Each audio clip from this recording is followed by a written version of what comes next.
Assalamualaikum warahmatullahi wabarakatuh.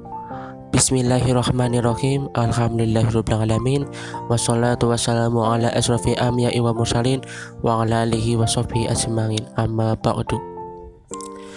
Yang terhormat Ibu Riri Setiani MPDI selaku dosen psikologi perkembangan peserta didik.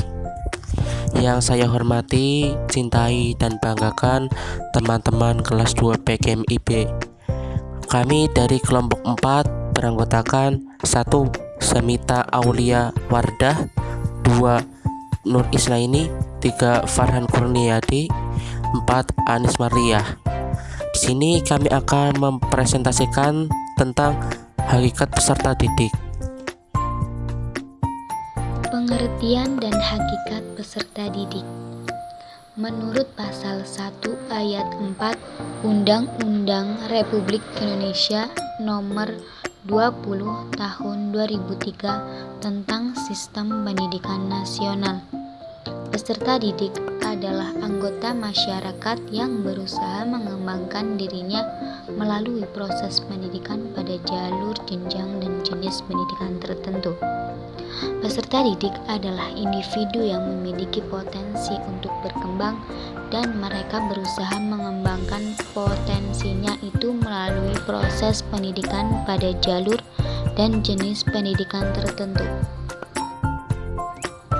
Kriteria peserta didik.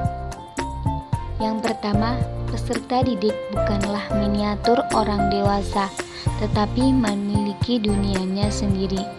Yang kedua, peserta didik memiliki periodisasi pertumbuhan dan perkembangan. Yang ketiga, peserta didik adalah manusia yang memiliki kebutuhan rohani maupun jasmani yang harus dipenuhi.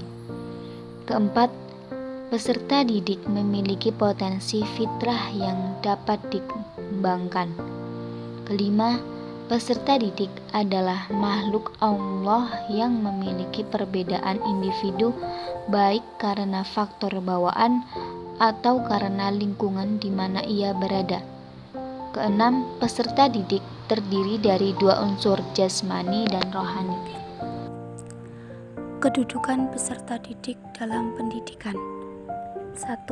Sebagai objek pendidikan, peserta didik menjadi titik pusat perhatian yang memiliki hak untuk dibimbing supaya bisa mengoptimalkan potensinya.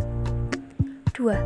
Sebagai subjek pendidikan, peserta didik dimungkinkan dapat aktif, kreatif, serta produktif. Selanjutnya, hak peserta didik. 1. Kebutuhan jasmani, yaitu hak pemenuhan kebutuhan siswa yang bersifat jasmaniah, seperti kesehatan jasmani. 2. Kebutuhan sosial, yaitu hak pemenuhan kebutuhan peserta didik akan keinginan untuk saling bergaul sesama siswa dan guru serta orang lain. 3. Kebutuhan intelektual, yaitu hak pemenuhan siswa mempelajari dan memperkaya ilmu pengetahuannya. Selanjutnya, hak peserta didik. Di sekolah, secara umum peserta didik memiliki hak-hak sebagai berikut. 1. Hak belajar. Belajar merupakan kebutuhan pokok peserta didik. Peserta didik berhak mendapatkan pengajaran baik di dalam maupun di luar kelas. Pengajaran yang dimaksud berupa pengayaan, perbaikan, ulangan harian, ujian nasional, dan kegiatan ekstrakurikuler. Kedua, hak pembinaan. Pembinaan di sini dapat berupa pembinaan ketika upacara bendera, pembinaan wali kelas, pembinaan guru di sela-sela mengajar, atau pembinaan oleh guru bimbingan konseling. Yang ketiga, hak pelayanan. Hak pelayanan memberikan kemudahan bagi peserta didik dalam meraih harapan menuju sukses. Peserta didik berhak memperoleh pelayanan yang berhubungan dengan administrasi, pelayanan bimbingan konseling, dan sebagainya. Yang keempat, hak memakai sarana pendidikan. Sarana pendidikan merupakan alat yang mempermudah peserta didik dalam aktivitas pendidikan. Setiap peserta didik berhak untuk memakainya secara maksimal untuk menunjang kegiatan belajarnya. Yang kelima, hak berbicara dan berpendapat. Hak ini digunakan secara demokratis untuk melatih peserta didik menyampaikan pendapatnya. Tetapi dengan catatan hak kebebasan berpendapat ini tetap diiringi dengan rasa tanggung jawab, sehingga penyampaian pendapat dilakukan dengan sopan dan menghindari sikap anarkis. Yang keenam, hak berorganisasi. Berkumpul dengan teman sebaya memang diperlukan bagi anak-anak dan remaja.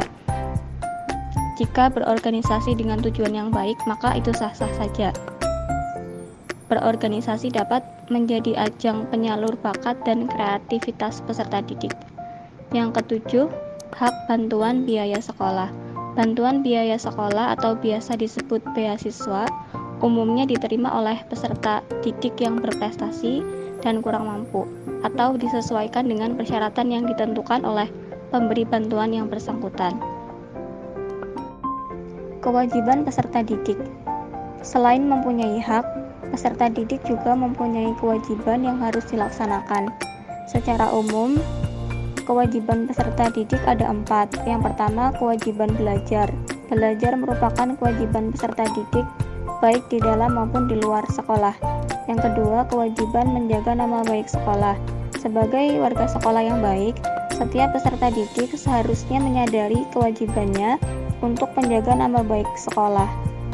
Yang ketiga, kewajiban membayar biaya sekolah. Yang keempat, kewajiban bekerja sama, baik itu dengan rekan sesama peserta didik maupun dengan guru. Sekian dari kelompok kami. Bila ada kesalahan